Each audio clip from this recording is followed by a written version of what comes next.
வணக்கம். இஸ்ரேல் மீது 200 ஏவுகணைகளை கொண்டு அதிபயங்கரமான தாக்குதலை நடத்தியுள்ளது ஈரான். அந்த தாக்குதல்களின் காட்சிகள் காண கிடைக்கின்றன இப்போது. அதை பார்க்கும்போது பெருமளவிலான தாக்குதல் பல இடங்களில் நடந்துள்ளது என்பதில் எந்த சந்தேகமும் இல்லை. ஆனால் ஈரான் எதிர்பார்த்தது போல் ஆளபாயம் ஏதுமில்லை என்று அறிய முடிகிறது. அந்த தாக்குதலில் IDFின் அறிக்கையின்படி உயிரிழப்பு ஏதும் ஏற்படவில்லை என்று தெளிவாகிறது. அது நிச்சயம் ஈரானுக்கு பெரும் பின்னடைவான விஷயம்தான்.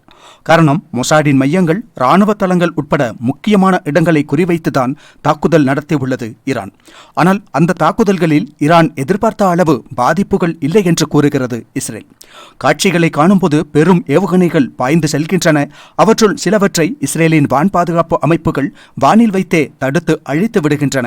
சில ஏவுகணைகள் அதிலிருந்து தப்பி நகரங்களிலும் சமீப பிரதேசங்களிலும் வீழ்கின்றன.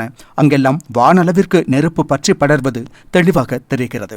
ஆனால் அந்த அளவு தாக்குதல் நடந்தும் அங்கு உயிரிழப்பு ஏதுமில்லை. அது எப்படி அவ்வளவு பெரிய தாக்குதல் நடந்தும் உயிர் சேதம் இல்லை? அங்குதான் இஸ்ரேலின் வலிமை ஒளிந்துள்ளது. ஈரான் இஸ்ரேல் மீது தாக்குதல் நடத்த திட்டமிட்ட போதே அமெரிக்காவுக்கும் இஸ்ரேலுக்கும் விஷயம் தெரிந்துவிட்டது போலும். ஈரான் தாக்குதல் நடத்தவுள்ளது தெரிந்தவுடனே இஸ்ரேல் அந்நாட்டு மக்களை பாதுகாப்பான பாதாள கட்டமைப்புகளுக்கு மாற்றிவிட்டது. அவ்வாறு பொதுமக்களை பாதுகாப்பாக வைத்துவிட்டு ஈரானின் தாக்குதலுக்காக காத்திருந்துள்ளது இஸ்ரேல் என்று இதன் மூலம் தெரிந்து கொள்ள முடியும். ஈரான் சாறை சாறையாக ஏவுகணைகளை அனுப்பியுள்ளது. அவற்றை எப்போதும் போல் இஸ்ரேலின் வான் பாதுகாப்பு அமைப்புகள் தடுத்து அழிக்கின்றன. அவற்றை ஏமாற்றிக் கொண்டு சில ஏவுகணைகள் தாக்குதலை நிறைவேற்றுகின்றன. ஆனால் உயிரிழப்புகள் இல்லை என்று கூறியுள்ளது இஸ்ரேல். இஸ்ரேல் உளவுத்துறையின் மோப்ப சக்தியும் அந்நாட்டின் பாதுகாப்பு அமைப்புகளும் அவர்களின் திட்டமிடலும் மிகவும் வெற்றிகரமானதென்பதையே அது தெளிவுபடுத்துகிறது. விஷயம் இதுபோல் இருந்தால் ஈரான் எவ்வாறு இஸ்ரேலை தாக்கும்? ஒருவேளை போர் நடந்தால் எவ்வாறு ஈரானால் வெற்றி பெற முடியும்? 200 ஏவுகணைகளை அனுப்பி அவற்றுள் ஒன்று கூட பெருமளவிலான சேதத்தை ஏற்படுத்த முடியவில்லை எனும்போது ஈரான் நிச்சயம் கவலையில்தான் இருக்கும். அதாவது இஸ்ரேல் மீது ஏவுகணை மழையை பெய்ய வைத்துள்ளது ஈரான் என்று சொல்ல முடிந்த விதத்திலான தாக்குதலாக இருந்துள்ளது அது. அப்படி இருந்தும் சேதங்கள் இல்லை எனும்போது இஸ்ரேல் மிகவும் முன்னெச்சரிக்கையாக இருந்துள்ளது. முன்கூட்டியே பல விஷயங்களை திட்டமிட்டுள்ளது என்று புரிந்து கொள்ளலாம். ஒரு மிகப்பெரிய தாக்குதல் நடந்துள்ள நிலையில் அங்குள்ள மக்களை பாதுகாத்துள்ளது. அதற்கான திட்டங்களை ஏற்கனவே செய்து வைத்துள்ளது இஸ்ரேல். இதிலிருந்தே ஏதோ அவசரகதியில் போரை நடத்தவில்லை இஸ்ரேல், மாறாக முன்கூட்டியே திட்டமிடல்களை செய்துள்ளது என்பது தெளிவாகிறது. இந்நிலையில் இஸ்ரேல் ஈரானுக்கு கடுமையான எச்சரிக்கையை விடுத்துள்ளது. அதாவது, எங்களை தாக்கியவர்களை நிச்சயம் திருப்பி தாக்குவோம். ஈரான் மிக பெரும் தவறை செய்துவிட்டது.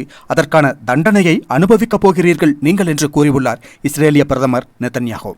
இம்முறை ஈரான் மீது இஸ்ரேலின் பதிலடி தாக்குதல் கட்டாயம் நடக்கும் என்ற சூச்சனையை நல்குகிறது அந்த எச்சரிக்கை. இஸ்ரேலிடம் ஈரானின் எந்த நகரத்திலும் மூலை முடுக்கிலும் மிக கடுமையான தாக்குதல் நடத்தும் திறனுள்ள அதிசக்தி வாய்ந்த ஏவுகணைகள் உள்ளன. ஈரான் 200 ஏவுகணைகளை அனுப்பியுள்ள நிலையில் பில்லியன் கணக்கான அமெரிக்க டாலர் இழப்பு ஏற்பட்டுள்ளது அந்த நாட்டிற்கு. ஆனால் ஈரான் எதிர்பார்த்த விளைவை அந்த ஏவுகணைகளால் ஏற்படுத்த முடியவில்லை என்பது ஈரானுக்கு பெரும் பின்னடைவுதான். மிக தீவிரமான ஏதேனும் சேதத்தை ஏற்படுத்த முடிந்திருக்கவில்லை ஈரானால். போர்த்தந்திரத்தில் இஸ்ரேல் எவ்வளவோ முன்னில் உள்ளது என்பதையே இது தெளிவாக்குகிறது. காரணம், ரகசியமாக திடீரென தாக்குதல் நடத்தும் ஈரான் முன்கூட்டியே திட்டமிட்டிருக்கும், அது சரிதான். ஆனால் எதிரி திட்டமிடுவதை அறிந்து முன்கூட்டியே மாற்று திட்டத்தை வகுத்து வைத்துள்ளது இஸ்ரேல். இஸ்ரேலில் பல ஏவுகணைகள் தாக்குதலை நிறைவேற்றியதால் அங்கு பல கட்டிடங்கள் இடிந்து போயுள்ளன, அது சரிதான். அதுபோன்ற நிறைய சேதங்கள் நிச்சயம் ஏற்பட்டுள்ளது. ஆனால் ஆலபாயங்கள் ஏதுமில்லை என்பதே இஸ்ரேலுக்கு கிடைத்த வெற்றியும் ஈரானுக்கு ஏற்பட்ட பின்னடைவும் தான். அதே நேரம் இஸ்ரேலின் பதிலடி எப்படிப்பட்டதாக இருக்கும் என்ற கவலை உலகம் முழுவதும் படர்ந்துள்ளது. அது ஈரானுக்கு மிக பெரும் பாதிப்புகளை ஏற்படுத்த வாய்ப்புள்ளது என்பதில் எந்த சந்தேகமும் இல்லை.